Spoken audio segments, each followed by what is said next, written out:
Hello guys, good morning po sa ating lahat. Sa ngayon po ay maglalagay na naman tayo ng lupa dito sa seedling tray kasi itatry na naman po nating ipunla yung panibago nating variety, yung sinasabi nilang all meaty. Maganda daw po kasi yun, kaya itatry po natin kung anong resulta para kapag maganda po yun na lang ang ating i-maintain. Tayo naman ay subok ng subok sa mga varieties na tinatanim natin kung saan doon yung maganda. Although nakakita na din po kami ng magandang variety, yung Red Rapid, pero yung green po kasi mas hinahanap ng mga tao, kaya naghahanap pa po kami ng magandang variety kung ano talaga. Yung nakaraan po yung Lalik, ayan na po sila, medyo magaganda na, nakaka-recover na po, na transplant na. Ayan. Titingnan po natin yan yung lasa kapag ready to harvest na, kung ano. Para kapag okay po yung lasa niya, i-maintain po natin na yan na lang yung itatanim natin dito sa ating rooftop garden. Para tingnan po natin. Itong Lalik kasi sinasabi nila napakaganda rin daw nito eh. Marami pong, pero yung pong ano nila ay nasa hydroponics po. Ito naman sa atin ay tatry lang natin dito sa ordinaryong pagtatanim, yung lupa lang muna, organic. Diyan lang muna po natin itatry ano.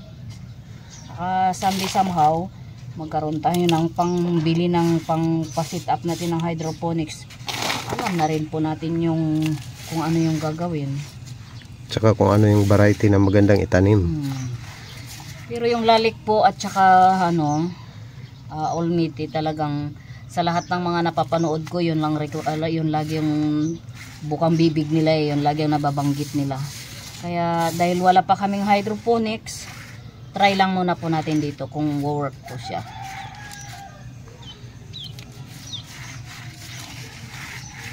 Medyo may kamahalan nga lang po yung seeds ng Lalik at saka ano,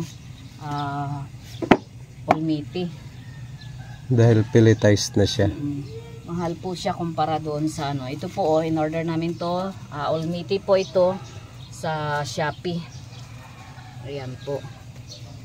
Sa Shopee po. Shopee namin na order itong ano na to. Sige, buksan na po natin. Kung ano pong itsura niya. Alam ko po pelletized na rin ito. Yung seeds niya. May gunting doon. Hindi, okay lang. Ano lang naman ito. Ayan. Kanino mo binili yan? Kay Katanim Store? Ay, hindi ko lang alam kay Katanim to. Nalimutan ko na. Katanim din, oo. Kay Katanim. Katanim Marvin Baisa. Katanim Store. So, ito na po, ayan. Ganda ng packaging po nila. Talagang ano.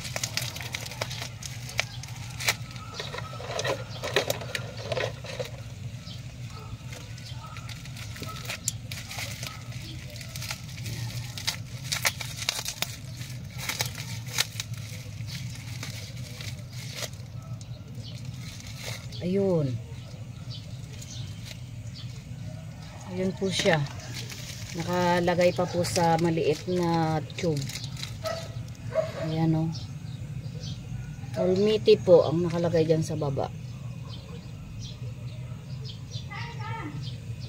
Ayan. Dalawang ano po yun. So 200 ano po ito, seeds. Bawat isang tube po ay 100 ang kanilang ang nakalagay. Ayan, sige, try na po natin itanim. Para ano. Today is June 16. Ayan, para nalalaman natin yung mga ano niya. Yung date, kung ano, para then posibleng mai-transplant po yan ng June 30. Pagka ganun possible. Yung ganda ng lagayan eh. Pakita mo yung pelletized niya. Lagay mo sa kamay mo. Ito na po yun oh.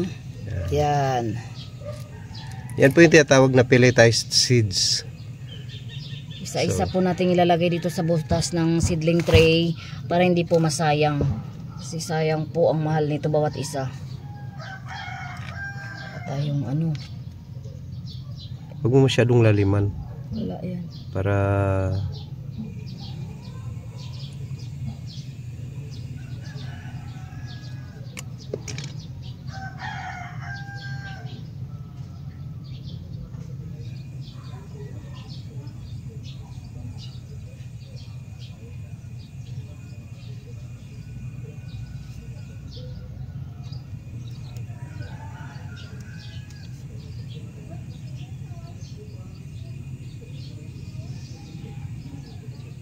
Kapag natakpan natin agad, malagyan pa natin ulit.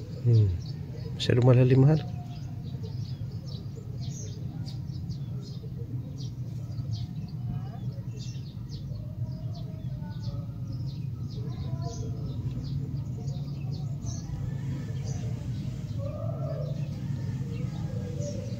Ito ba mayroon na to?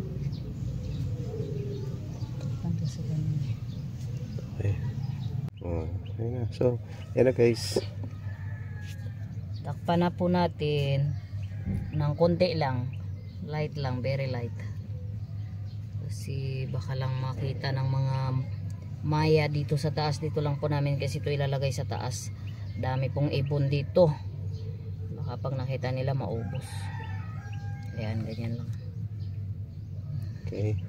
Konting So, yan guys, abang-abang po sa ating bagong variety na lettuce, yung Olmiti.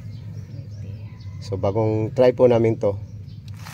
So, sarap daw po yan. Okay.